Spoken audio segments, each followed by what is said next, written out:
Good evening, ladies and gentlemen. It's my pleasure to be your master of ceremonies tonight.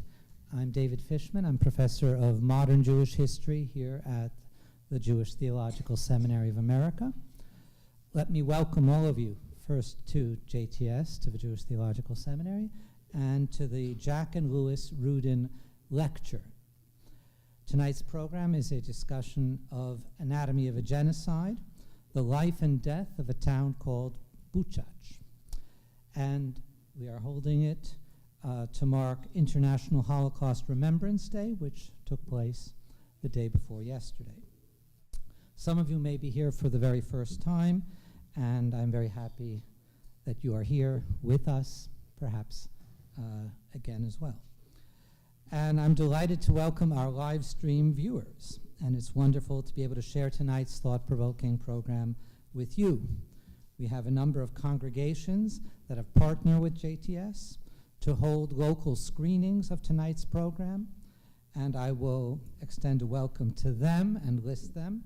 They are Har Mishpacha in Steamboat Springs, Colorado, the Emmanuel Synagogue in West Hartford, Connecticut, B'nai Israel Congregation in Rockville, Maryland, Congregation Agudath Israel in Caldwell, New Jersey, Congregation Agudath Achim, Schenectady, New York, Beth David Synagogue, Greensboro, North Carolina, and Congregation Shari Shomayim in Lancaster, Pennsylvania. At this time, allow me to remind all of you in the room to please take a moment to silence your cell phones. Thank you.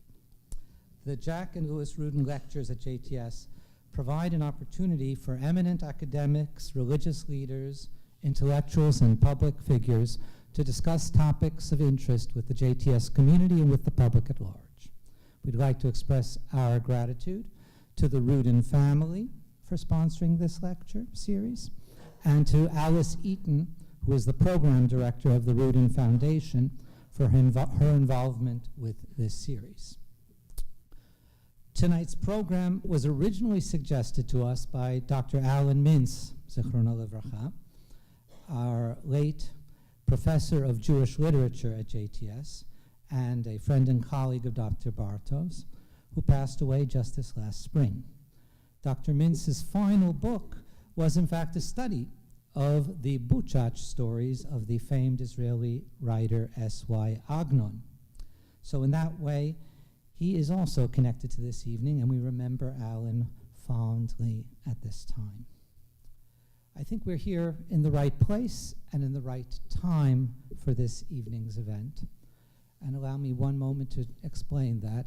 The place, the Jewish Theological Seminary, is the one rabbinical seminary in America that devotes a lot of attention to the study of history and of Jewish history, and to the historical study of the Holocaust, not only the theological study or the literary study, but also the historical study.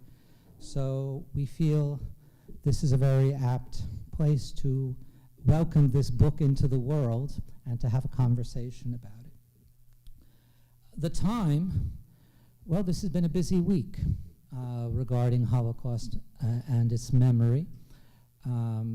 This last week, the Israeli government issued a report criticizing the government of Ukraine for its glorification of Ukrainian extreme nationalists who were involved in perpetrating crimes during the Holocaust.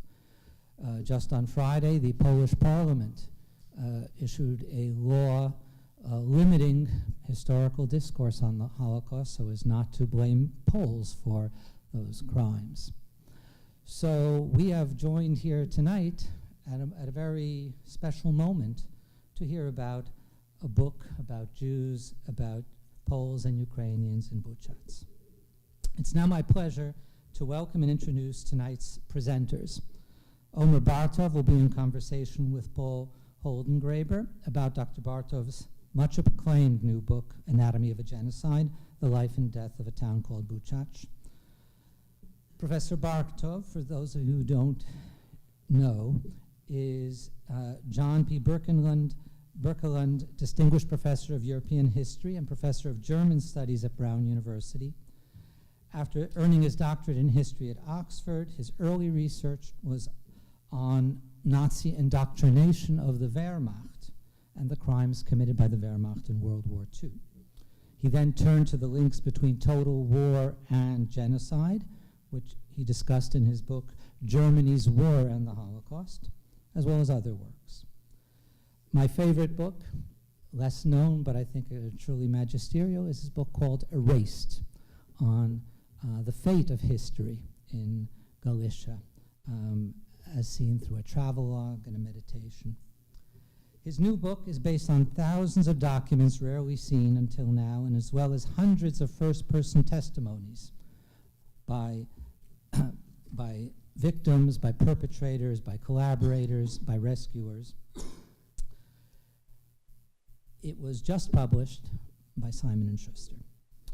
Paul Holdengräber describes himself as a curator of public curiosity, and he is director of public programs at the New York Public Library, and he is the founder and director of Live at the New York Public Library. Over the last decade, he has interviewed and hosted everyone from Patti Smith to Zadie Smith, from Ricky Jay to Jay-Z, from Carlo Ginzburg to Claude Lanzmann. The list is quite long. Before joining the New York Public Library, he founded and served as director of the Institute for Art and Cultures at the Los Angeles County Museum of Art. Our program tonight will proceed as follows. First, Omer Bartov and Paul Holdengräber will be in conversation about the new book. After that, we will have an opportunity for questions from the audience, and at the end of the program, Dr. Bartov has graciously agreed to be available to sign copies of his new book, and they will be on sale in the room to the right over there.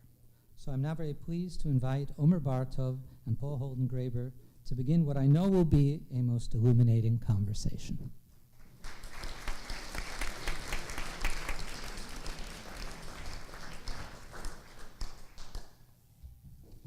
Thank you very much, Dr. Fishman, and thank you also to the Jewish Theological Seminary for inviting us, and to Tom Kageden for making all of this possible.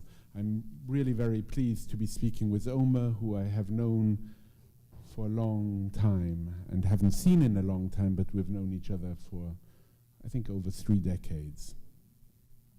So, Omer, I want to start with a quotation. For those of you who don't know me, I'm a quotomaniac by profession. So quotations always serve me as a way of entering into a subject. And it's a quotation from The Drowned and the Saved, which is a book that matters to us both quite a lot. And so this is from Primo Levi, and he says, "It happens to us often, to us who have come back and tell our story, that our interlocutor says, in your situation, I would not have been able to resist one single day. This belief lacks all clarity and rigor. We are never in someone else's shoes. Every person is so complicated that it is in vain that we try to predict how they will behave, even more so under extraordinary circumstance. It is indeed impossible to be able to even predict one's own behavior." So my question is your reaction.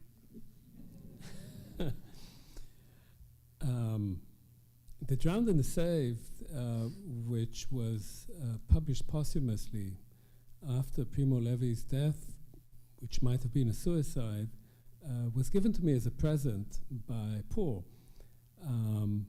shortly after it came out in English. And it was only then that I read it. And that was in the early 90s. And what Levi has to say in that book has always been a sort of leitmotif for me in trying to understand an event that I had avoided for many years. that I had tried not to study. In fact, until I came to this country in 1989, that I thought could not be studied as a scholarly event, in a scholarly way, rather. And yet, at the same time, I always felt that in order to understand these kinds of statements, at least for myself as an historian, and one, as you heard, who was trained in Oxford in empirical history, I had to understand it from the ground up and not from the top. In many ways, as Levi, of course, had experienced it, but as an historian, I had to see it through the eyes of the protagonist. And that without doing that, I was always falling back to the abstractions and sometimes the cliches that many historical events, not least the Holocaust, have been so tempting to apply to. And so in that sense, I've always felt ambivalent about these sayings. I've always felt that on the one hand, they contained a truth that only people like Levi could say, and on the other hand, that they did not suffice for me to understand the event, that in order to understand it, I had to enter into the thick of the event itself. Into what? So what I felt, and it took a long time to get there, what I felt was that I had to listen to the people as they were there. And not only to listen to what was said about them later on, even by them, even Levi was there. That I had to reconstruct, first of all for myself, what that event was. And since any historical event, and certainly the Holocaust, the dimensions of such an event are impossible to grasp. I had to find a way into it that would bring it to a scale that would be understandable. Now, this is not, well, in fact, it is in the early 1990s that I began thinking about it in this way. And I should say the one reason that I started thinking about trying to bring it down to the reality of events, to the way people behave, normal people behave in a situation that becomes entirely abnormal. The reason I started thinking about it in this manner had to do with the 1990s. We tend to forget the Holocaust as an event comes into public consciousness, into general public consciousness very late. It only begins seeping in the 70s and especially in the 80s. In the 1990s, just as the Holocaust becomes an event that is recognized by the EU, where there's memorialization of it, the debate over the Holocaust Memorial Museum in Washington, the expansion of the EU, which means that states coming into the EU have to promise that they would commemorate and remember what had happened to the Jewish populations. While that is happening in the 1990s, the two genocides are taking place, right? In 1992 begins the mass killing in Bosnia, and in 1994 begins the fastest genocide in history. 800,000 people killed in 10 weeks, mostly with machetes and fire. And so for me to understand and to link between all of those things, I had to see, how does it happen on the ground? How do you descend from the heights of abstraction, however insightful it is, and see the event as it is taking place? And you can only see it through the eyes of the people who are there, because that's the only way that people experience it, as they see it. So in that sense, I've always, I should say, felt a productive dialogue, attracted to these statements and ambivalent about them. So, your mother, you're 41 years old, as you tell in the book. She is 71 years old. And you're sitting in the kitchen. Tell us what happens. Well, what happened was that I thought, as part of the same thought process, I thought, well, the only way to understand an event on this scale is to see it on a smaller scale. Is to see it through what happens in one place, in one town. Well, then, being an historian, I had to choose a town. There were two reasons that I chose this town, Buczacz. One was Shai Agnon, who was mentioned here before, and I read Agnon as a child in school in Israel and since, and admired him as a writer. And he wrote about Jewish Buczacz. For him, Buczacz existed only as a Jewish town. And the other was that I knew in the back of my mind that my mother also came from Buczacz. In the back of your mind? Yes, because look, I mean, I grew up in Israel in the 50s and 60s. We didn't talk much about where our parents came from. We were the new generation. We were tabula rasa. We were, we were born from the waves, as Moshe Shamir said, the Israeli writer. And it took us into our 40s, into our 40s to start asking, but where did we come from? And she didn't want to talk about it before, or you're not sure? Maybe. She wasn't asked. Nobody asked. When I asked, so I was talking with a friend, and she said, if you want to talk with your parent about where they came from, and especially about difficult history, bring a tape recorder. At the time, we didn't have iPhones, so it was a tape recorder. And press the button. So I came into the kitchen, and my mother was making chicken soup. It's summer in Tel Aviv, and she's with cutting carrots and onions, and my daughter Shira was then 6 months old, and is sitting in one of these roly-poly chairs. And I turned on the tape recorder, and I said, Ima, tell me about your childhood. And she spoke for an hour and a half, exactly the length of two sides of a tape. Interesting. She was a teacher. She had a good sense of timing. She had never been asked that question by me. I never asked her that. And she was ready. And I was lucky, of course, to have asked her, because that was 1995. She was only in her early 70s, and 3 years later, she passed away. And that was the one time that she told me the story of her childhood in Buczacz. It was not a story of killings. It was not a story of blood. Actually, it was a story of a town she loved in some ways also. It was a story of a fond childhood, a childhood that she remembered fondly, where she had Ukrainian girlfriends. She went to a Polish school. She spoke Yiddish at home. They lived together. They knew in the background there was anti-Semitism. There was another town in which people at night would close the windows. There were some attacks. But by and large, it was a lovely childhood as she remembered it. I'm not saying it necessarily was, but that was her memory of picking mushrooms in the forest, of her father's stories about legends, which were really Ukrainian Jewish legends with all kinds of strange creatures that I also heard when I was a small child, because he would tell us these stories.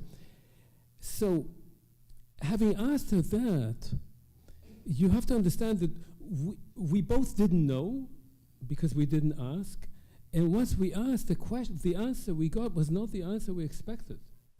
So I had to link that somehow. It was a good childhood. But had she stayed there, and she left in 1935. Had she stayed another 2 years or 3 years? By 1939, then the Soviets came, then the Germans came, and no other member of my family, apart from my mother, her two brothers, and her parents, no one came out. And although I've researched this town for 20 years, I still do not know what specifically happened to my own family members. I can say what probably happened, but they vanished without a trace. So this was something that I had to understand. So what surprised you in her answer? And do you remember one or two questions you asked her beyond, tell me about your childhood? Well, I'll tell you. Because you don't tell in the book right. questions you might have asked her, and there's a much longer version of this chapter. Which you didn't... which I didn't include in this book because it's not, but it has stories. So tell us. So my mother actually was not born in Buczacz. She was born in a little village near Buczacz, and then her father moved there. And that village is called the Kośmierzyn. And Kośmierzyn, or Kosmeren in Ukrainian, is on the banks of the Dniester. And in that village lived the Grafina Potocka.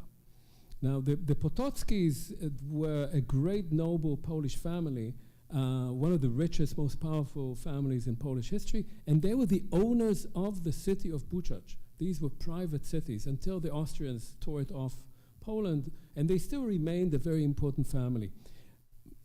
Her father, my grandfather, and his brother used to play soccer with the two sons of the Grafina Potocka in the little village. These were two Jewish kids who played with two scions of this great Potocki family. When the Soviets came, the first people they went after were the Polish nobility. They right away snapped them and took them to Siberia, to camps. These two young fellows were taken, they were then about 30, they were taken to Russia. One of them died. The other joined the Andes Army. The Andes Army was an army that Stalin allowed to form after Germany attacked the Soviet Union. And that army didn't fight with the Red Army, but was sent to join the British Army. And on its way to joining the British Army, it arrived in Palestine. One member of that army was Menachem Begin, by the way, and that's how he got to Palestine, in the uniform of the Polish army under the Soviet army. But another was Potocki, the brother who survived. And he came to Tel Aviv, and he looked up Israel Shimel. He looked up my grandfather and Mendel Shimel, my great uncle. This is the story that she tells me. And they sat down the whole night, they drained a bottle of vodka, and he told them what happened to the Jews of Buczacz. This was the first time that they heard about it from this scion of this great Polish family, the owners of Buczacz. So that gives you, I think, a sense of the complexity of the relations, how different it is from the way we would have thought about it. The Poles, they were anti-Semitic, they were always against the Jews. The relationship between the town of Buczacz and the Potocki family was a relation of several centuries of cooperation. The privileges that the Jews had came from the Potocki family. And it was also one of personal relations, including those between these two young Jewish kids and these two aristocrats. So your mother tells you just a little bit, 90 minutes. And then the journey really begins for you. And it begins over 2 decades. Yeah. When you began researching Buczacz, how did you imagine it? Because in a sense, I feel you might have begun with very little, nearly, earlier on among the people I've spoken to, had the privilege to talk to, one of them is Carlo Ginzburg, and Carlo Ginzburg says that when he begins a project, he begins with the euphoria of ignorance. It's a wonderful term. Yes. And not knowing, and then just discovering as much as he can over a long period of time. Yeah, so I don't want to compare myself to Carlo Ginzburg. That's would be a bit, but methodologically. Look, there is, first of all, I've said that about my first 2 books. There is a benefit of ignorance. That is, when you don't know what you don't know, you dare say all kinds of things that you would not have said in such an explicit and clear manner had you known what you don't know. And people don't know what you don't know, and therefore they read what you've written, and now it becomes their knowledge. And so you've stated something. But when I got to the Buczacz project, it was a bit different. First of all, I really knew that I knew very little. And I spent many years studying in Eastern Europe. I was trained as a German historian. I was not trained as a Jewish historian. I was not trained as a Polish historian. I had to learn a lot. And that was a very interesting journey for me. Secondly, I had a question in mind, but it was not the right question. My first question was, It's not that it's a bad question, but the answer was much more complicated. My question was, what happens in genocide when the perpetrators encounter the victims? And the answer given usually about the Holocaust was that the Germans were very good at creating a system whereby this was avoided as much as possible, this encounter. It was avoided psychologically and educationally in that you started thinking about the people you were killing as not human beings. So you don't encounter them as fellow human beings. They're something else. They're not part of your sphere of humanity. And the second was a technical manner. So you live in Grunewald, in a nice suburb in Berlin, and your Jewish neighbors one day are called out, and you see them through your windows. You see them going with their little suitcases, and they go to the train station. They get on the train, and they go nach Osten. They're going to the east, and you never see them again, right? When they arrive there, the people who meet them there, they don't know them from Adam. They have no idea who they are. By then, they don't look so good either. And then they're moved to a camp, and in the camp again. So the whole process is compartmentalized. So I understood that in the Holocaust, apart from such cases as the Jews from Amsterdam or from Berlin or from Paris, most of the Jews came from Eastern Europe. And most of the Jews were killed in Eastern Europe. And half of all the Jews killed in the Holocaust, mostly from Eastern Europe, were not taken through this process that we have in a sense internalized because it's easier for us to understand, but were killed right where they lived. So I wanted to understand how that happened. How it's possible. But what I realized was that that was not the right question, or at least not the full question. Because there was not simply an encounter between Germans and Jews, between perpetrators and victims. There were a lot of other people living there. So what was the better question? The better question, and the question that I ended up with, was, yes, there was the encounter. But the question was, when the Germans come to these towns, which they know nothing about and they don't care about them at all, they have a task. Their task is to come to these towns and kill the Jews in them. These towns have their own history of relations between different groups. The Germans don't know about it and don't care about it, and they would have killed the Jews whatever were the relations. But the way the genocide is experienced at the place by the Jews, by the Poles, by the Ukrainians, and the way it's ultimately carried out by the Germans has to do with the relationship of many centuries between these groups and how they understand each other and how they understand the relationship to others. And that determines the nature of the killing. In this sense, in this case, it facilitates very quick and easy killing. It determines also the memory of that killing. It determines how people remember, commemorate, and speak about these events until today, including what we heard earlier about, Ukrainian government and Polish government policies, but also in the historiography. So the nature of the event is both an encounter between killers and victims, but also much more than that. It is a social event. It is something that happens within a community. And all you need to do, to my mind, is to imagine your own neighborhood, where you live, wherever it might be, and to think what happens in that neighborhood if the police disappears. You call 911 and nobody comes, or you call 911 and the police comes for you. You say someone broke into my house, they come and they arrest you. Or that it sounds like a story that happens.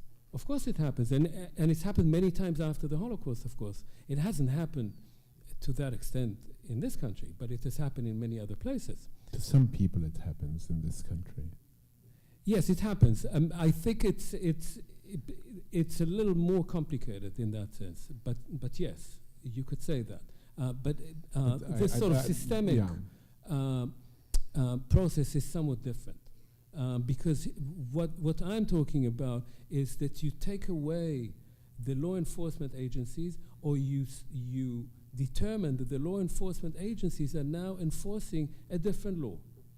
And that law, you're out of it. That law determines that you now would be the target of these law enforcement agencies. And then you have to think, then what happens with all the neighbors? Those who are not targeted. And what happens to your property? They're not participating in that, but now you're gone. And now you've left things behind. There's a car, there's a sofa, there's a TV. What do your neighbors do about it? They say, well, we don't want to touch it because these were our friends, or they say, well, somebody will take it. And that's a really nice 51-inch TV. Why not put it in my house? Because it'll just go to the dogs. I might as well. And then what does that do to their relationship to the event and to other neighbors who have not been taken? So what you realize, it's a social event. It's not only that you have people coming from the outside with a task, carrying it out, and then disappearing. Which brings me to some extent to the title of the book. I'd like you to unpack the word anatomy. Anatomy of genocide. Well, you know, anatomy is a very suggestive term. It is. So you can think about it in a variety of ways, right? So first of all, it is an attempt to dissect the manner in which such an event occurs. Just the occurrence itself. The second half of the book is really about how it happens. It's also an attempt to understand the roots of this event. So the first half of the book is a long historical narrative of how groups began to think about themselves and about each other, and how the potential for violence is created, becomes something that can be triggered at a certain point. Anatomy also, of course, is about human anatomy. And so much of the genocide itself is, if you like, is a desecration of the sanctity, not just of human life, but of human anatomy. It's, I don't want to... No, I think it's clear, but just as one example, the frequent references to the tearing up of children, or to the smashing of babies into skulls, into walls. So killing is itself horrible, but killing in a particularly horrible way, intentionally so, gratuitous horror, that's something that we have to understand. It's not something that we can simply say, well, in genocide horrible things happen. Why is this happening, and what does it create in a community? How is that normalized? How does that become part of a routine of genocide? How do the people who carry out such violence go back to their life in a what seems like a normal way, which you describe again and again and again? They go back. They not only go back to their normal lives, and often to their own professions, and if they're policemen, and many of them were, then they become policemen again, and they help old ladies cross the street, and they help children, and they are policemen in Hamburg or in wherever they might go back to. They also never feel shame and never feel guilt. We cannot find any traces of shame or guilt. Even when they are tried, even when they're exposed to scores and scores of testimonies that describe their acts, they show no shame and they show no guilt. Whereas the victims are filled with shame and guilt, including the people who come to testify, are twice over traumatized. The very act of doing that, we didn't mention one of the people who came from Buczacz is Simon Wiesenthal. And Simon Wiesenthal, after the war, as you know, was the Nazi hunter. He was particularly interested in finding the people who killed his own town. He had a big farm in Vienna on Buczacz. It said Buczacz on top, and it was about this thick. And much of what he did was look for people who could act as witnesses. He wrote letters to people in Wellington, in Australia, in anywhere he could find, in all the languages that he could master, which were many, begging them to come and testify. And it was very hard to get people to come and reconstruct in a German court what had happened to them. And many of them were broken by their testimony. And for all intents and purposes, whatever I looked for, it does not seem that it did anything to those who were accused. So anatomy of a genocide also is the anatomy of what is genocide. You're, I think, trying to unpack and unravel the way in which genocide has been spoken about and described before by other historians, by other people who have tackled this subject. And in many ways, as you mentioned to me in a conversation we recently had, you go against the grain of some of the ways in which some historians have tackled that subject.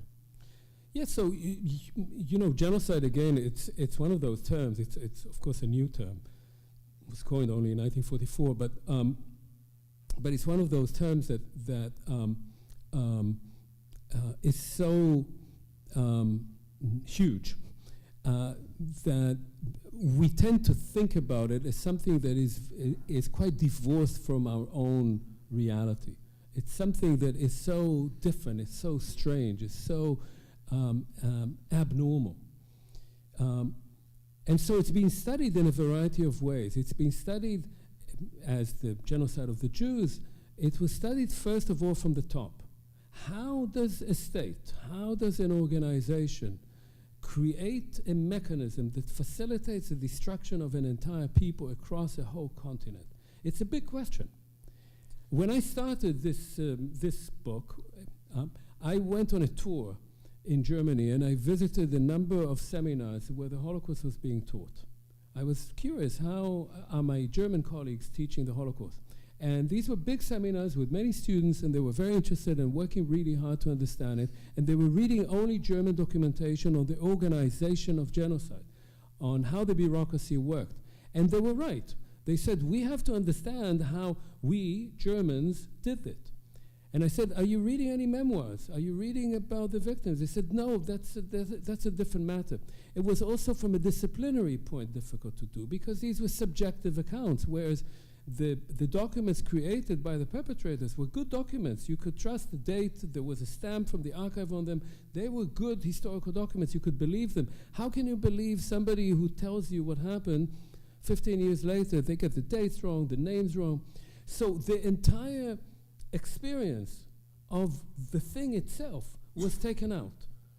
The byproduct of genocide, which is corpses, was taken out. And so, in that sense, I wanted to see it from below. And by above you also mean the leaders. You didn't want to just, as you were mentioning Timothy Snyder to me, you didn't want to see it as, the story of two bad guys and how they went about their business. So that is a kind of ghost that keeps returning. It's a spectre that is haunting the history of the 20th century. A spectre is haunting Europe. And that spectre is a spectre. There really are two ways of looking at this. One is from within and one is from without. The book you refer to, Timothy Snyder's Bloodlands, which had a large impact, to simplify it, because I don't want to say it's the whole, but to simplify it, the assertion is that at some point, two totalitarian, murderous regimes, Stalinist Russia and Nazi Germany, clashed with each other in a titanic war. The area in which they clashed, the Bloodlands, is Eastern Europe.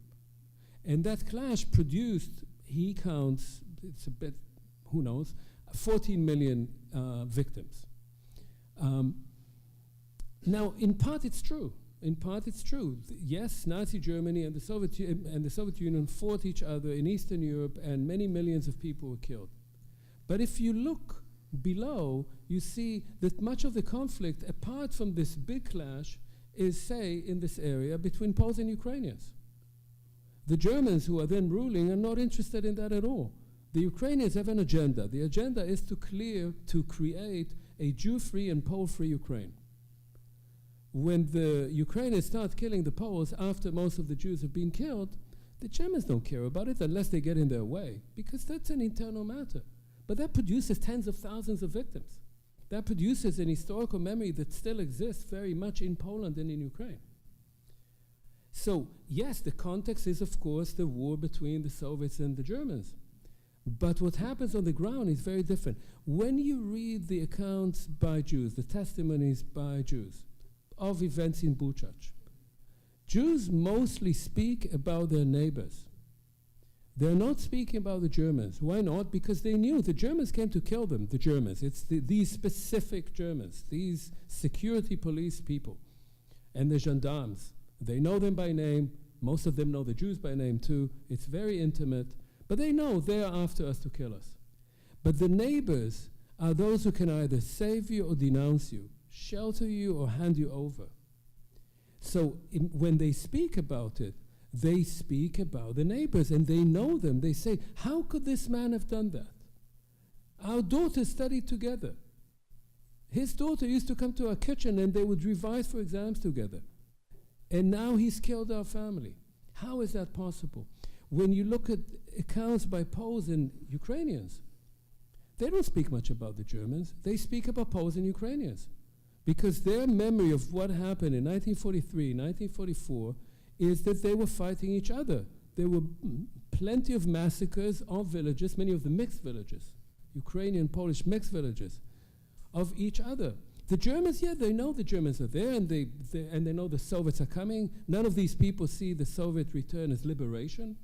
The term liberation is really used only by the Jews, and there are not many of them left, because the Ukrainians see the Soviets as reoccupying them, not liberating them.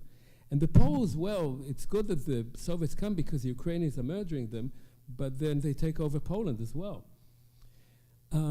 So when you see it that way, it doesn't look anymore at all like this titanic struggle between two forces. It's something that is normal in that sense. It's social. And intimate. It's intimate. It's people you know doing things that you could not believe that they would do. Which is why I began with that Primo Levi quotation. Yes. Because he goes, I think, to the heart of that matter. And I think in this book, what one could say that the kind of history you are writing is experiential, not cerebral. Yes. It's. I wonder if these terms work for you. I can see you hesitating. Well, it is. It is, but it's not just about the experience itself. It's about how. I'll give you another angle on this, okay? Take it in any direction. What I found striking were two completely contradictory ways in which people talked about what happened. One was, they were not surprised at all. We knew it would happen. The Jews said that, the Poles said that, the Ukrainians said that. The Germans made it happen. That is, there was so much violent rhetoric before. There were so many clashes before. We didn't talk about that. But this does not begin in 1941. You can take it back at least to 1914. That when it happens, people say, well, of course. So this is one way that people think about it. It's not surprising at all. And the Jews, they say, Khmelnytsky. They refer to the 1648 Cossack uprising because the term used for pogroms is Khmelnytsky. At the same time, these same people say, we never believed that this could happen. This was beyond anything that we believed. So you have it. So when you talk about experience, it's complicated because it was expected and it was absolutely unbelievable. Unimaginable.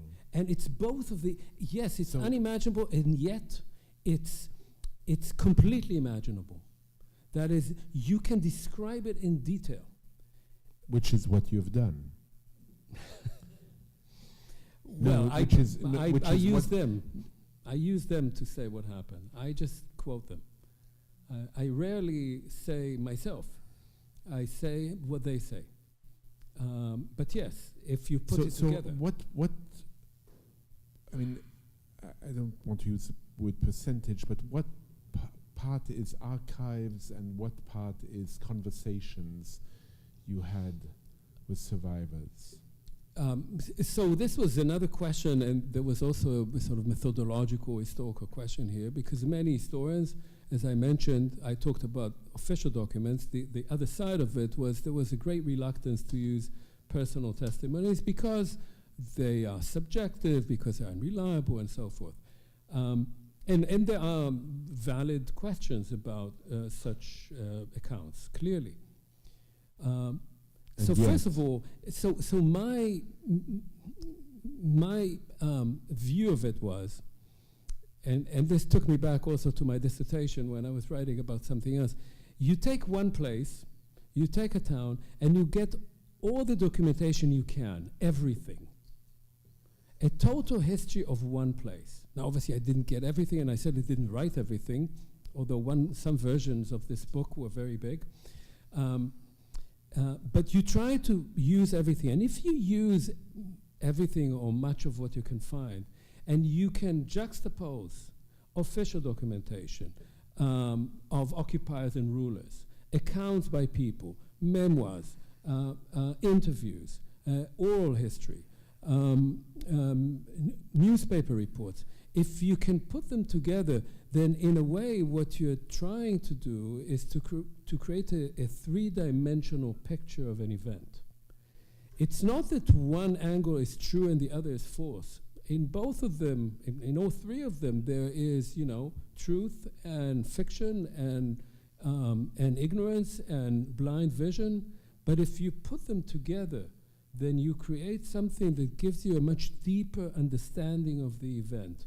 Not only as it is experienced by one person or another person, but as if you put all these experiences together, then you get something that is beyond the individual experience. If you take the individual accounts out, then you're left with something that is flat in terms of historical reconstruction, but also, and to me morally, is problematic, because by doing that you take out the stories of people who could not produce documents, because people are hunted down, don't leave archives behind. Now, if you ask about the ratio, the further I move into the period of the 1940s, late 30s, and the first half or most of the 1940s, the more personal accounts you have, but you also have more and more documents. There are moments in which, I'll just give this example. In spring, summer 1944, German rule in this area is disintegrating. The Soviets have not quite come in yet.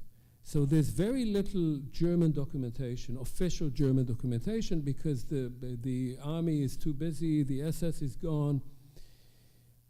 There are, however, so it's very hard to reconstruct it on this basis, but there are many personal accounts by Jews.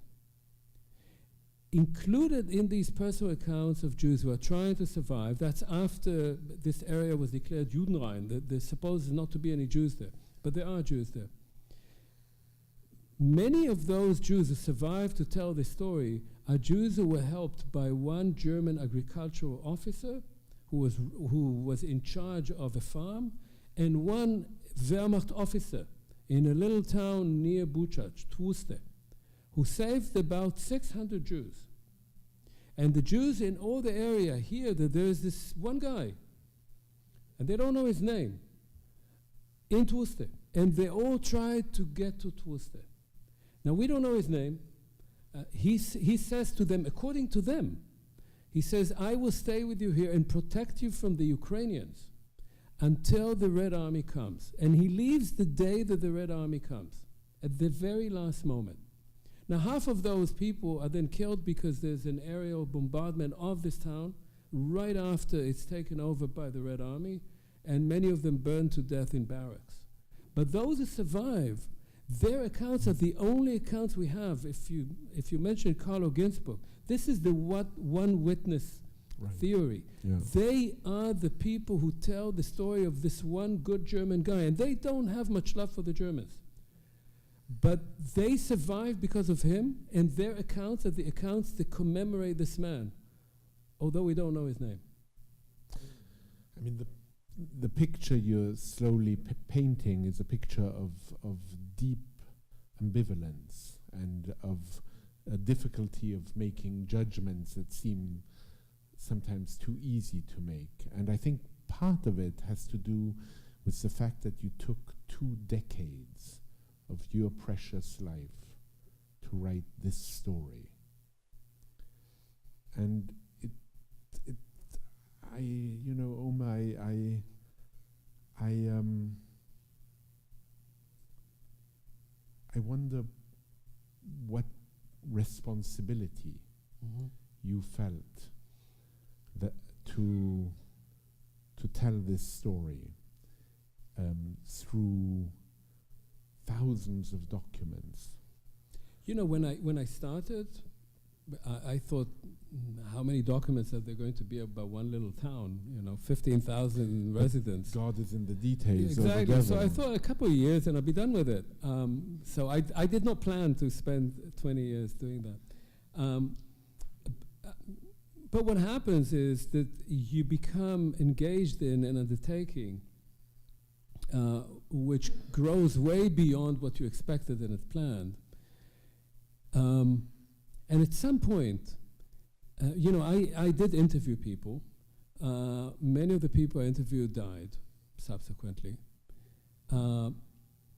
Especially Jewish survivors that I talked with were very happy to hear that I was going to write about their town. And I began feeling increasingly guilty that I hadn't finished it and that I had to tell their story. And I have to say, this made me also think differently about these testimonies, because so many of the people who left these accounts did not leave them for their grandchildren, did not leave them just because they had to tell a story. They left them for historians. They wanted people to write that story, and people were not writing it, did not pick up this challenge. And so I felt increasingly that I had to do it, and that sense... If not you, who? Yeah, but well, not about Buczacz, at least. There are many other towns that people can write on. But when you feel that, it can push you on, but it was also a sense that you want to do it right. And doing it right was not easy. Let's talk about the not easy. Because the not easy is not that it's also very difficult to write about anything in great detail. The not easy has also to do with what you discovered and what the stumbling moments were. Yeah. And how do you write about trauma? I mean, I know this question is asked of you all the time, but how do you write about trauma without at some point also being traumatized? Yes, so it's of course there's no easy answer to this. Maybe you don't need to answer the question in that broad way, but rather talk about those moments, even if very briefly, about moments where maybe it was just too much. So, trauma became, at a certain point, became a much beloved term by many scholars and literary critics, and everybody was dealing with trauma, and it had to do also with the growing interest, right? The growing interest in the Holocaust, and then expanding that to other cases, and there was a whole sort of, I was not, I never felt comfortable with that. And for much of the time, I felt that I was doing the historian's craft. This was, I had to do this, and I would get up in the morning and go through my documents. And it's just something that you do because that's what you do.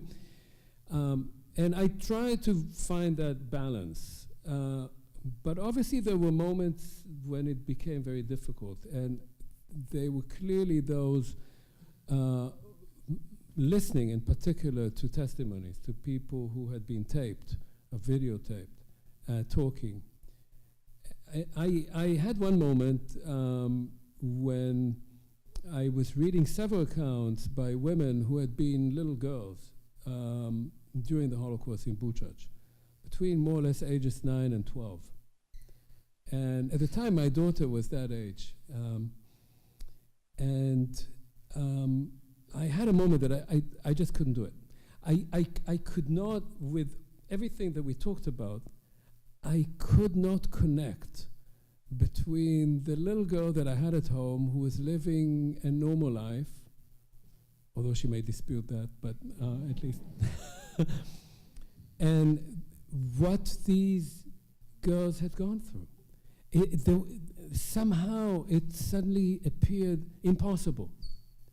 And then maybe 3 years later, I was putting together the book already, and I realized that I had a whole bunch of testimonies by women who were all born in 1924. It just so happened. The year your mother was born. And that was the year of my mother's birth. And I thought to myself, my God, I mean, she left in 1935. She was 11. Had she stayed, she would probably not have survived. But had she survived, she would have gone through what these witnesses had talked about. Her entire life, obviously mine too, would have been, either would not have been or would have been a completely different life. And it made it so, that made it a moment that I couldn't have that detachment.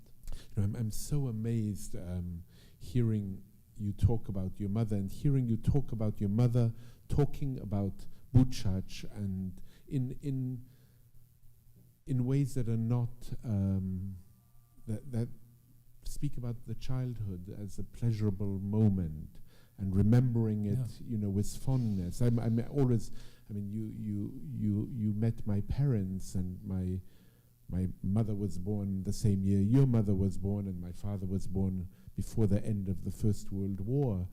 And after going to Haiti and then Mexico, after Mexico, we went back to Europe, and we went back, in fact, to Vienna. And I just think, are you mad? Yes. Yeah. How is that possible? Yeah. Yeah. What was he thinking? I mean, he was thinking wrongly, but what was he thinking to go back to that place? You should write about that, Paul. I've been told.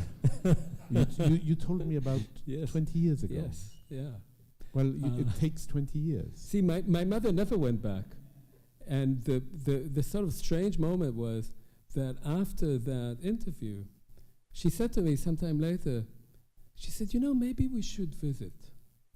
And I said, yes, let's go. I had not been to Buczacz yet then.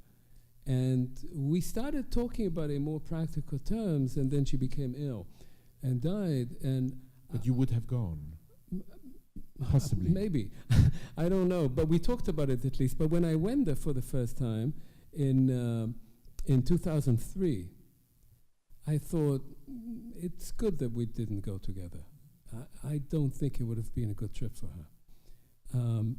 And that is another one of those moments, because the site is still a very beautiful site. You describe it. But it's been emptied in a sense. It's not just that the Jews and the Poles are gone. It's also gone through 2 world wars, Soviet construction, Ukrainian reconstruction. It's derelict, it's sad, it's depressed. It's lost its, somehow, I think, it lost its soul. And it's surrounded by mass graves. Its former inhabitants are right there. You don't have to dig very deep, because these are shallow graves. They tend to surface in the, when the snows melt. I don't know if this is a good question. But who was this book written for? Yeah, I don't know. I mean, I thought at some point in my life, I thought I want to dedicate it to the community of Buczacz. I started the book. Which was beautiful. You want to read it? So Shai Agnon it's just such a beautiful. wrote a book which he never published. It was published posthumously. And even in Israel, many people who read Agnon, read Hebrew, although his Hebrew is pretty difficult, haven't read this book. Irum Loa, The City Hall. That's the book that Alan Mintz, whom I got to know very well in Jerusalem only a few years ago and had many, many conversations with, and it was horribly shocking to hear of his death. We were supposed to talk about our books together, and he knew Agnon inside out. So Agnon never finished the book, and it was published eventually by his daughter. But the book was, in a sense, a biography of Buczacz as a Jewish town. He didn't care much about the others, which is the same with the Poles and the Ukrainians. They all cared only about their own community. But he was a great writer. And he writes about the moment at which he heard about the assassination of the Jews of Buczacz. And he puts that it appears in Irum Loa, in this book. And I'll just read this. He writes, I closed my eyes so that I would not see the deaths of my brothers, my fellow townsmen. Because of my bad habits, to see my city and its slain, how they are tortured by the tormentors, and how they are killed in wicked and cruel ways. And I close my eyes for yet another reason, because when I close my eyes, I become, as it were, master of the universe, and I see what I wish to see. And so I close my eyes and called upon my city to stand before me, with all its inhabitants, with all its houses of prayer. I put every man in the place where he used to sit and where he studied, and when his sons and sons-in-law and grandsons sat. For in my city, everyone came to prayer. It's just extraordinary. Why is it there? So Agnon, at some point, when he was asked about why is he spent 20 years writing the book that he never published. You did. Yes, well, although, as they say in Hebrew, katonti, I'm too small to compare myself to this giant. And maybe I should have waited longer. But he, when asked, what are you doing, Agnon? 20 years Why? of your life. He said, I am building a city. Boneh ani ir. And he was recreating Buczacz, the city. And of course, Buczacz for him, and in a sense in my book too, is not this one city. It was the entire civilization. It was the entire culture. And I think a little bit unlike Agnon, for me the culture was not a culture of Jews living in a shtetl, because actually there were no shtetls. This is a kind of a figment of the Jewish literary imagination. They always lived together. They lived, Jews and Ukrainians and Poles or Belarusians or Lithuanians, they lived together. They only lived together. They never lived apart. They never knew what living apart was. But that world is gone and forgotten and erased. And yes, so in a sense, I wanted to bring that back. A thread that runs through the book, to my mind, is self-deception.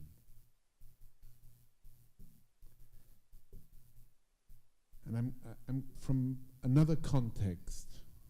I'm going to quote to you a line of Kurosawa from Rashomon, where he says, human beings are unable to be honest with themselves about themselves. They cannot talk about themselves without embellishing. They cannot survive without lies to make them feel they are better people than they really are. Self-deception is at the core of so many characters in your book.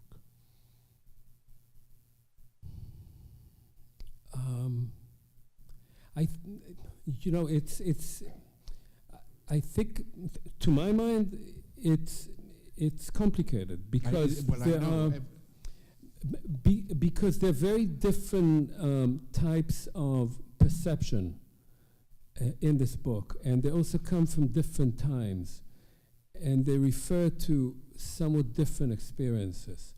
The most obvious example of this kind of self-deception is the way German defendants, or not even defendants, just witnesses, spoke about themselves and these events in the 1950s, late 50s, mostly in 1960s, where they like one fellow, Kurt Kölner, who was the Judenreferent, was the man in charge of the Jews, speaks about how Jews were his friends. He always liked Jews. He had friends in Germany. His father was in the Social Democratic Party.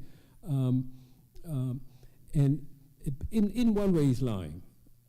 But in another way, he has a certain sense that he actually tried to make things easier for people.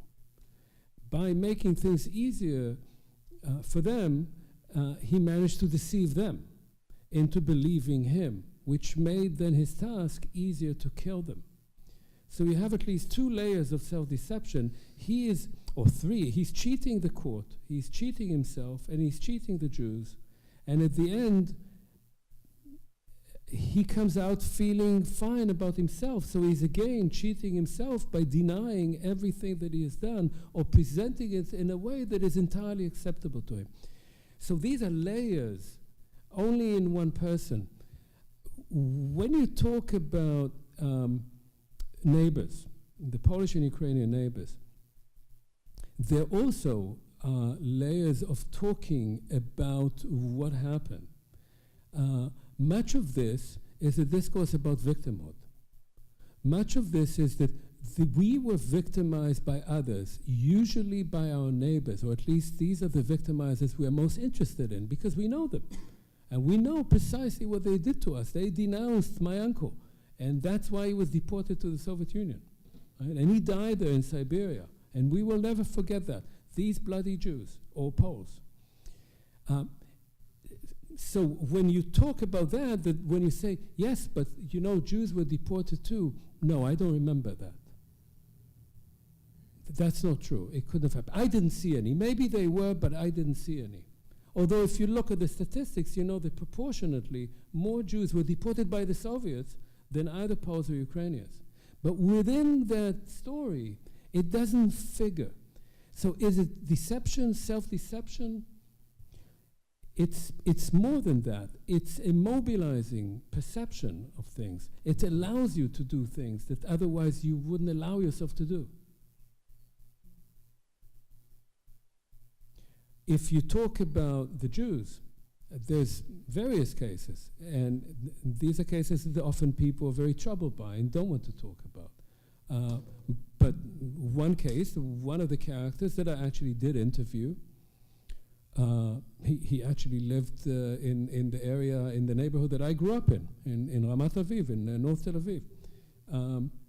I interviewed him for 2 hours in the early 2000s, and he told me about his experiences. And he had Ukrainian friends before the war. He told me stories about that. And then he said that they went to the forest, he and his brother, and they were partisans after his parents were murdered. And it was a very powerful story. But a few years later, I was going through German court documents, and the same man acted as a witness against a German policeman who was in Buczacz. And they say, how did you know this German policeman? He says, because I was in the Jewish police, in the Ordnungsdienst. Now, he said that in 1968. And so I thought, what, did he lie to me? No, he didn't lie to me. He was in the Jewish police until June 1943. And when the Judenrein came, the Jewish police tried to defend itself against the Ukrainian police that were sent by the Germans to destroy them. And they were young guys, and some of them had weapons, and they escaped to the forest, and then they became partisans. And in fact, he realized that he was not alone. Quite a number of the partisans, who were very few, before that had been Jewish policemen. So he wasn't deceiving me, and he wasn't deceiving the court, but he was telling a different story to a different audience that could be linked together, although to us, looking without knowing everything that happened, it seems, how could he have been both? It made perfect sense. He wanted to live. So that's what I mean, yes. After 2 decades of researching and then writing this book, has your sense of human nature changed? I mean, it was pretty bleak to start out with. And I'm just wondering, after knowing what you know. No, I don't think so, because I think, one can have a dark view of human nature, and I can testify to your joy as well as a human being. Yeah, I mean, for one thing, yes, I enjoy being alive, and I'll do it as long as I can. But no, and I'll tell you why. Yes, I mean, this is... Yes, what? That yes, this is an episode of such cruelty, of such callousness, that it is hard to imagine, although I've never liked the term unimaginable, because it is imaginable. People imagined it and did it and talked about it, and it happened. So it's imaginable, and it happened, and people are capable of doing that then and now. But what interested me most, ultimately, and maybe that was my escape too, was that while there are people who are truly, completely evil, and there were few who simply, you can't see any ray of light in these individuals. But most people, there was an ambivalence there. And it's not an ambivalence in the sense that people thought, should I obey orders or not? That didn't exist at all. That's a fiction, and you once you read these documents, you see the killers were killing, and there was no problem at all with that. But you find, I thought, and that was what interested me most, there's an ambiguity of goodness. There are people who save, not just neighbors, they save strangers, the poorest peasants who live on the rim of the poorest village, who have only a few potatoes left, and they take in a family of Jews and they hide them in their barn, and they know that if a neighbor denounces them, the Ukrainian police will come. The Germans didn't go to these places, and kill the Jews and kill them and burn down their farm. And they do it. You have people who take in Jews for money, and then the money runs out, and they cannot let them go. They have to keep them. So you are answering my question. But you have others who save even from the goodness of their heart and then denounce. You have perpetrators. Altruism is Altruism is, there are some cases. In this story, or at least, if not in the book, then in the larger story of Buczacz, there are some cases of what appears to be complete, pure altruism, but they're very, very rare. And what does it mean? If you take someone into your home, you have 3 children at home, 3 small children, you take a Jewish child or an old woman, you are putting your own family at risk. What is the right thing to do? Who are we to say what is right here? How can we tell someone you should have done that? And so in that sense, there were people who acted in ways that I'm sure they could not have believed that they would have done, and they never gave themselves even an account of it. They just did it because they could not do it. You know, you mentioned, and this is in closing, you mentioned then and now, and I asked you, who you were writing this book for, and to some extent, the story of Buczacz could be the story of many places. Yes, so And- yes. So this is one thing that actually, to me, is something that I learned, that I know now, I think, to a greater extent than I did when I began this. How thin this veneer of civilization, of neighborly relations, of friendship, of collegiality, how thin that is, how easy it is to break, that if you don't watch out, if you start speaking about your neighbors as having somewhat lesser qualities, how easy it is to turn a neighborhood that seems to you completely normal within a few years of talking about people differently, of accepting certain steps by the authorities, of accepting certain how you segregate people, how easy it is at some point to break the whole thing and to be in a world that is a total abyss with normal people that you knew, your teachers, your friends, your colleagues, and suddenly they are running around with whatever it might be. In Ukraine it was Axis, here it might be assault rifles. How easy it is to turn. And that turn, when I said it could be another town, it could also be in many ways our present moment. Yeah, I mean, this is, to me, this is, if we want to take any lesson, I I'm a asked bit you that wary about question. that, but if Lesson we of want to take history. any lesson, you know, the lesson after the Holocaust was never again, and they built all these monuments, jamais plus, ni vida, and it happened over and over again, right? I mean, this was not the last genocide, by a long shot. It happened over and over again. So it happens over and so over again. yes, it happened. It keeps happening. It's not the same thing exactly. Each genocide has its own context, but mass killing of people, targeted groups, it's happened over and over again, and it keeps happening.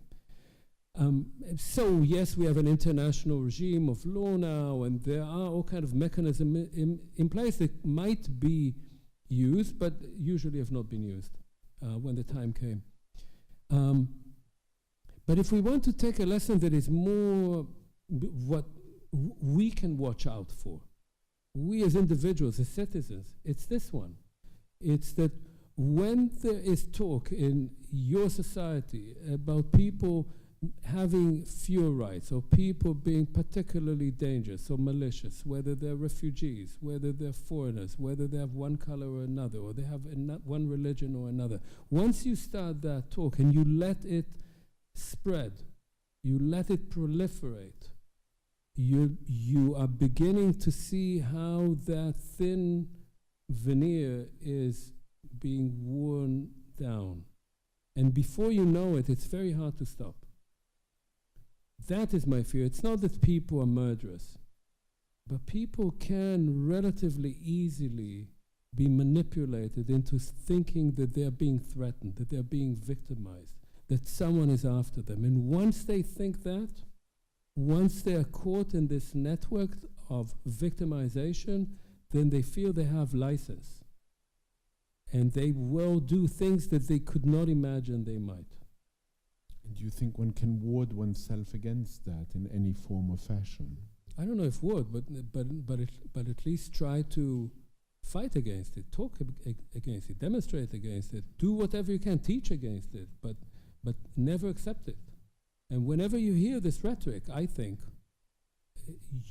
you have to make a stand, even for your own self-interest, because as we know, first they came for them, and later they'll come for you.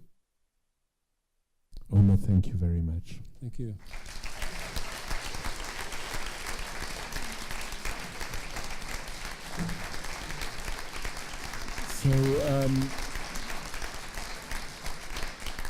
So Professor Bartov will take a few good questions. And there's a microphone there, so if you could come to the microphone, because we're taping this, so the pressure's on. Ask a good question because it will be memorialized. Thank you for your talk. Two related questions. One is this intimacy that you saw Was it ever too much? And it's a related question. I've always wondered why people say, and it's been in the news now, that the Poles were worse than the Germans. And I went on a trip, and people said they were much more upset that I went to Poland almost than I went to Germany. And you've given me some insight into that because they didn't expect the Poles. The expectations were different. And can you speak about some of those concepts? Yes, I'm not sure about too much intimacy. I'm not sure what you have in mind. I mean, intimacy is a good thing, but intimacy of genocide that I talk about is simply that this was an event that was happening among people who knew each other, and that to an extent it is more difficult to kill people you know. And because it's more difficult, there is a tendency at that point to try and transform them from people you know to people who are not like the people you know, to brutalize them.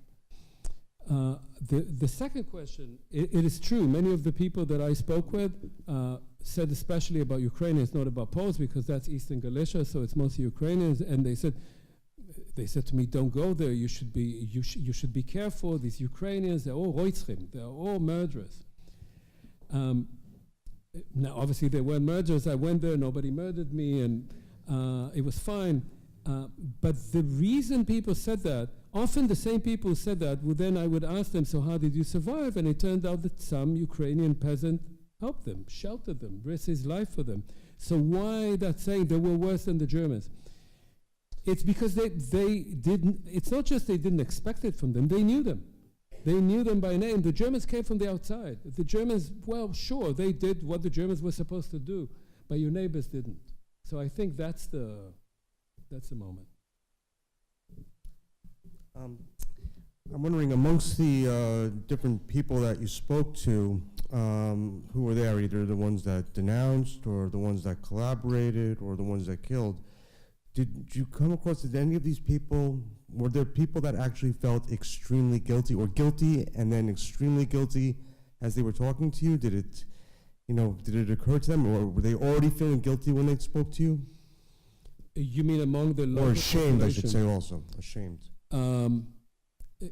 No.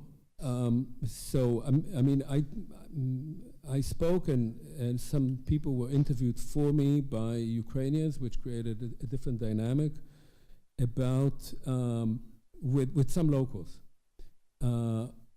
And there were a number of particularly elderly women who spoke very movingly about having had Jewish friends, especially girlfriends, and having seen what happened and the horror of it all.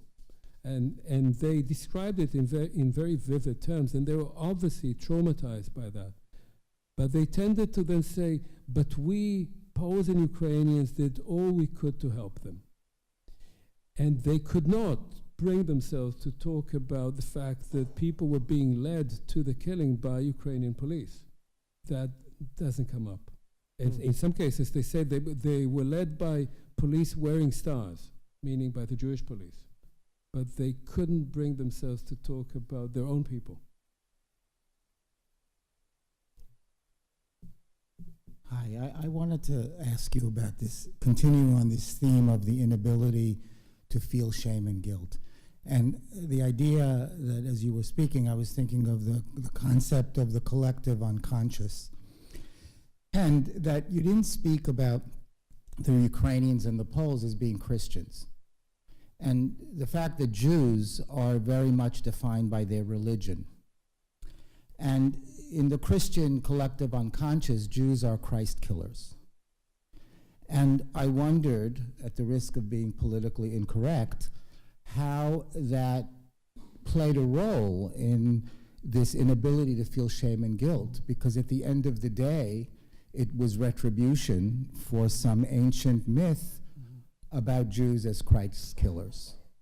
So, it's an interesting question, and this does come up in some cases where several witnesses, as the people that I was just talking about, say, we don't understand. The Jews were being led to these mass graves. They were shot into these pits. Why did they not try to run away? Why did they not resist? they must have known. They must have known that this was their fate. So there is, and you hear this kind of underlying, in fact, in Claude Lanzmann, there's something in Shoah, there's something like that appears, but these are people that I actually talked with, and they're saying the same thing.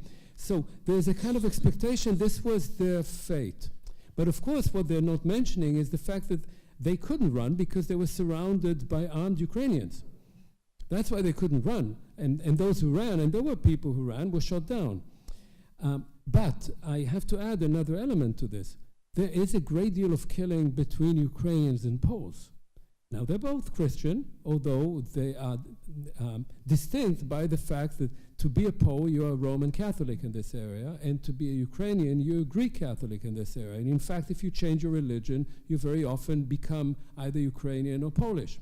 And there were mixed families for generations in which Ukrainians married Poles, and the girls were brought up in the mother's religion and the boys in the father's religion. So the religion determines your ethnicity from one generation to the next. Although you're married, it's your children. And the killing happens within families. People kill their own children. There is no, as far as I could see, there is a great deal of rage about those killings. But again, there's very little remorse. Despite the fact that these are Christians killing Christians, the rhetoric is so powerful, and it goes back to the 19th century.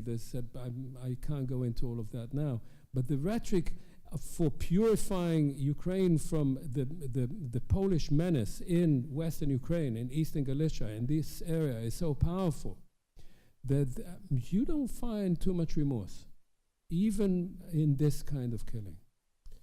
So let's take those three questions and let's make them brief and brilliant. Let me follow up with this theme of shame and guilt. I believe that you said not only that the perpetrators never expressed those sentiments, but that the victims did. So if you could say a word on the victims. Also, whether you think these are reflections of the particular communities, those which were the perpetrators and those which were the victims, or whether you think that this may occur in other genocides in terms of the expressions of shame and guilt of perpetrators and victims. Yeah, it's about your last question. It's actually very hard to generalize. I do think that there's a large element of that. And I'm not the first one to say that there is a kind of, what there is a survivor's guilt. The people who survived such a genocide are people who had to do all kinds of things to survive, and who saw all their dear ones, or most of their dear ones, killed, denounced. And so, in a sense, they know, rightly, that they survived both by chance, by luck, and sometimes by doing certain things that help them survive. And that means that other people did not survive. So I don't think it's surprising that we find this sentiment, and it's very easy to find in testimonies. It appears again and again. Obviously, there's some people who deny it, but it's a very prevalent sentiment.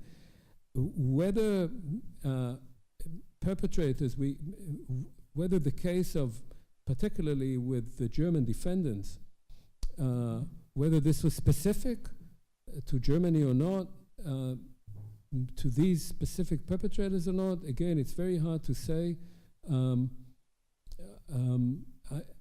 It is, to me, it's possible. You know, we don't know, we can't read people's souls. We can only know what they say and what they write. But it is extraordinary. There is a famous book by Gita Sereni, Into the Darkness, where she tries to somehow get Franz Stangl, who was the commandant of Sobibor in Treblinka, and has about 1.5 million victims on his conscience, which he lacks entirely. And she tries somehow to get him to admit it, and he almost admits it, and then he dies of a heart attack. So there is a mechanism here, and I can't explain it, but I have to document it. I hope you don't mind if I turn my question in a literary direction. Just a few months ago, in this very room, there was an event to commemorate the publication, the launching of Alan Mintz's book on Agnon's Buczacz. One of the stories that we talked about at that event was Agnon's Hashutafim, the partners, where Agnon tells about an imaginative, perhaps something he conjured up, collaboration between a Jewish family and the Pototsky family. I was very moved by your reference to one of the Pototskis coming to Tel Aviv and telling this story. In that story, which we have to assume Agnon made up and tried to fantasize a time when the Jews and the nobles could have profited so mutually from one another, a Jewish man rents the basement of the Buczacz City Hall. And Alan Mintz himself spoke about that story in his book as a kind of Agnon willing another world into being. I'm wondering whether it's at all possible that Agnon might have heard some version of that story of the Pototsky descendant coming to Tel Aviv, and that might have been an impetus for him to conjure up that story. And it has me wondering whether Agnon, in his effort to build Buczacz imaginatively in Ir Mola, whether he was involved in the same kind of process that you were in writing this book. We know that he read and read and read and read and read everything that he could about Buczacz. Would he have interviewed someone along those lines and heard that, and might that have been the germ for thinking about that beautiful halcyon notion of the Pototskis and the Jews living together like that?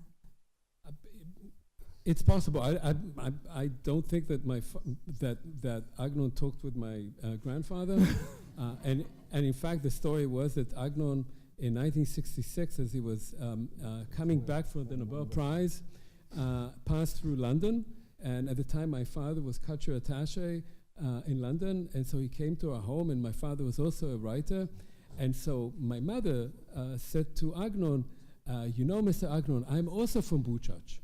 And he said, well, now that I have the Nobel Prize in Literature, everybody is from Buczacz.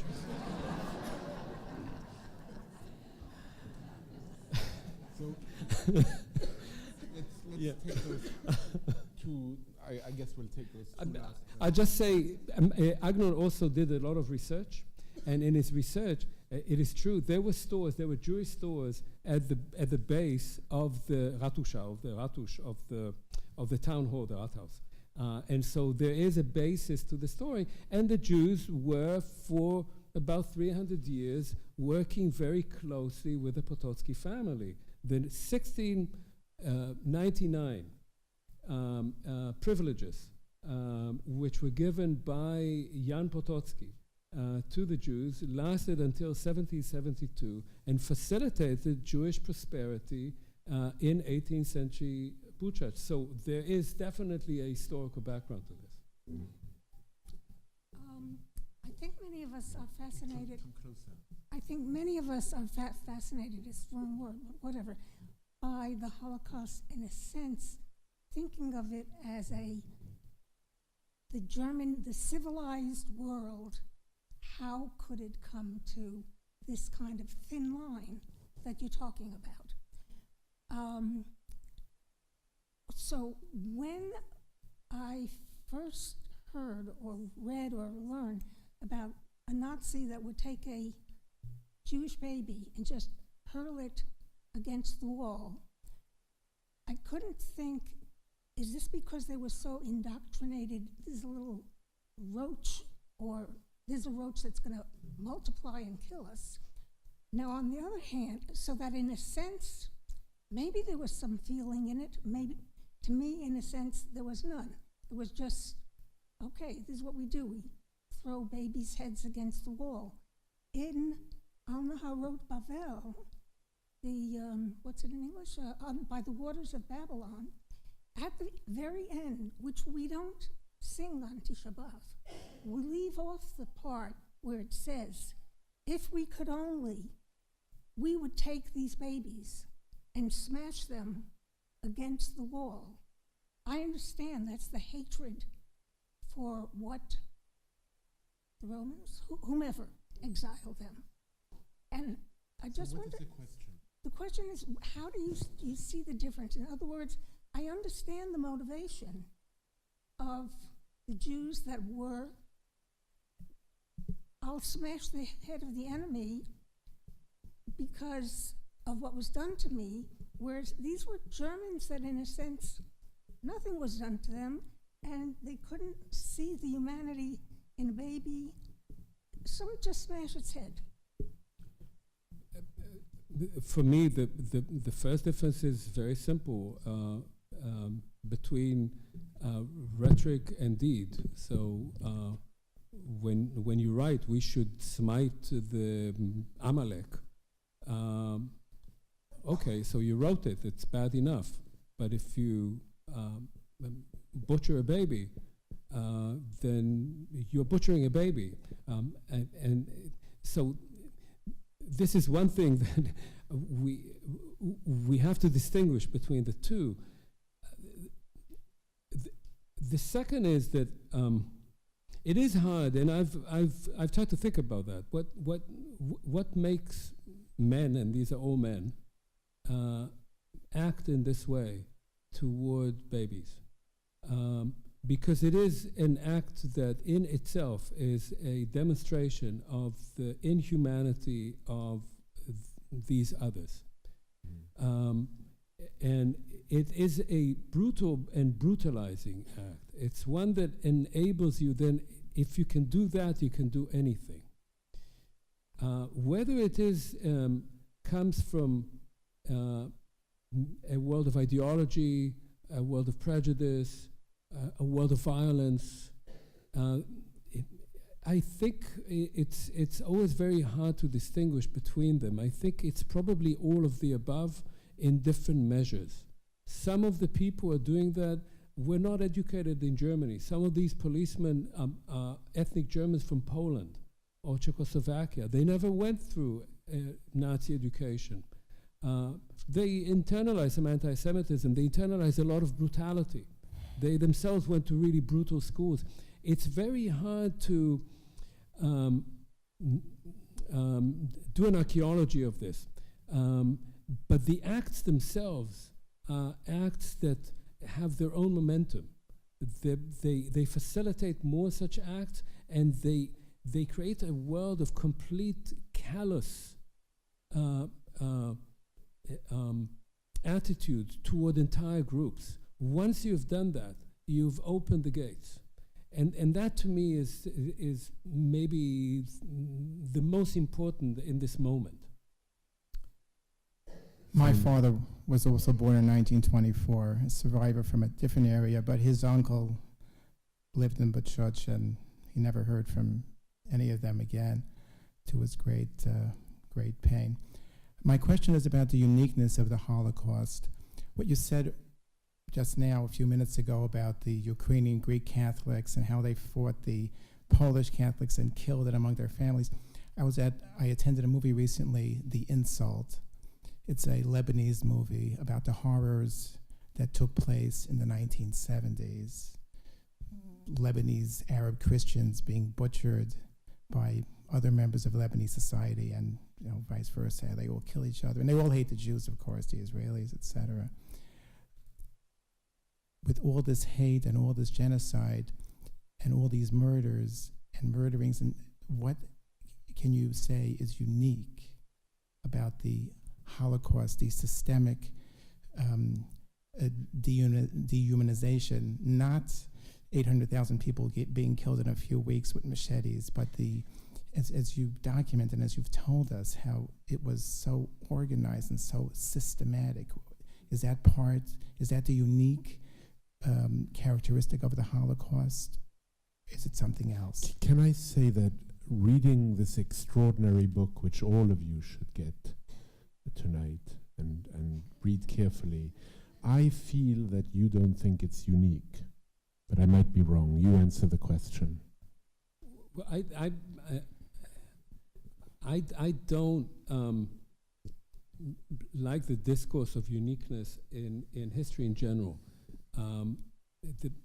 the problem with saying that an event is unique in history, any event, the Russian Revolution, the French Revolution, the Holocaust, once you say it's unique, you take it out of history and you put it into meta something or other.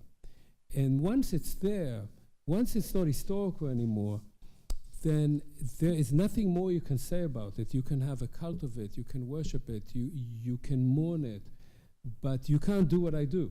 And you can't do what we historians do. You cannot understand it anymore. It's metaphysical.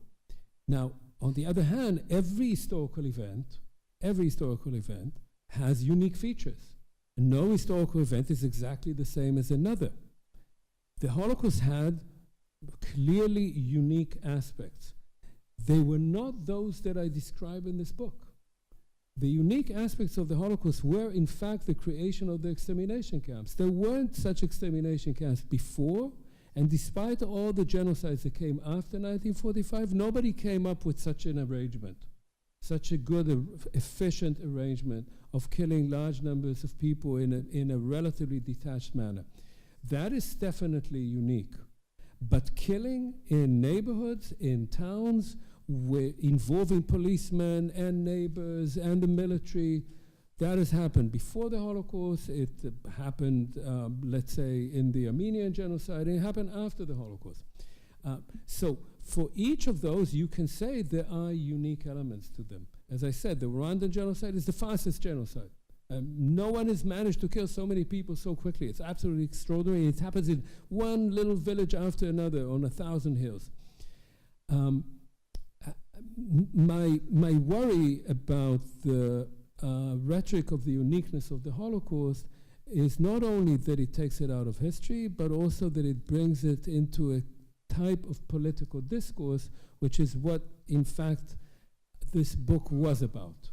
And that is a political discourse of victimhood. Because all the people in this book, including the Germans, saw themselves as victims. And when you see yourself as a victim, and often as a victim of the people around you, or the people you're going after, that gives you license. That allows you to victimize them. And then they will victimize you. And you are in a vicious cycle that you cannot come out of. That kind of use of the Holocaust as a license, and you have to know that I grew up in Tel Aviv, in Israel, in Tel Aviv too. We're New Yorkers, we understand. Yeah, well, I was born in a kibbutz, but I grew up in Tel Aviv. That terrifies me. That using an event of such abysmal inhumanity to provide yourself with license, to feel that you are forever the persecuted, forever the potential victim, is a discourse that can only lead to violence and only diminishes your own humanity. And so in that sense, I have always, for years, have strongly resisted this discourse on the uniqueness of the Holocaust. Omer, thank you very much.